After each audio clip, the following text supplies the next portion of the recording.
Assalamu alaikum wa rahmatullahi wa barakatuh. Today we are going to learn about Surah Al-Baqarah, verse number 4, section number 1. Bismillahir Rahmanir Rahim. وَالَّذِينَ يُؤْمِنُونَ بِمَا أُنزِلَ إِلَيْكَ وَمَا أُنزِلَ مِنْ قَبْلِكَ وَبِالْآخِرَةِ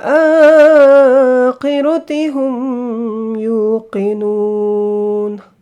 The translation as follows: who believe in what has been revealed to you and what was revealed before you and have firm faith in the hereafter. The fifth requirement is that one should believe in the books revealed by Allah to His prophets in the various ages and regions of the world. In the book revealed to Muhammad sallallahu alaihi wasallam, peace be upon him, as well as in those revealed to the other prophets who preceded him.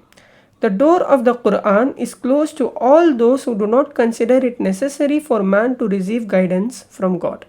It is also closed to those who, even if they believe in the need for such guidance, do not consider it necessary to seek it through the channel of revelation and prophethood, but would rather weave their own set of ideas and concepts and regard them as equivalent to divine guidance.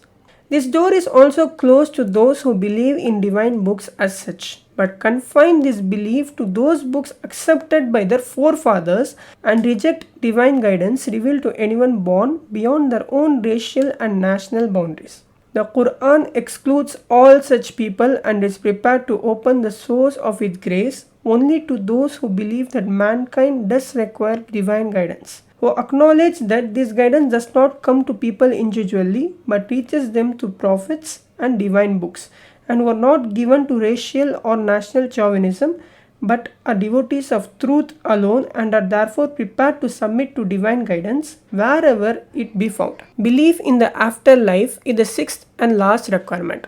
The term Al-Akhirah embraces a whole set of ideas: that man is not an irresponsible being but is answerable to Allah for all his conduct in this world, that the present order of the world is not timeless but will come to an end at an appointed hour known only to Allah, that when this world comes to an end, Allah will bring into being another world in which He will resurrect at one and the same moment all the human beings ever born on earth. He will gather them together, examine their conduct and grant each one just reward for his actions. That those who are accounted good in Allah's judgment will be sent to heaven, and those judged by Him as evildoers will be consigned to hell.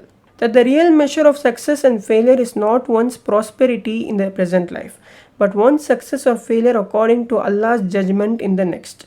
Those who do not accept this set of beliefs can derive no benefit from the Quran, for if a man is merely in a state of doubt and hesitation with regard to these matters, let alone disbelieving them, he cannot advance even one step forward along the path charted out by the Quran. May Allah help us to understand this. May Allah guide us to the right path. Assalamu alaikum rahmatullahi wa barakatuh.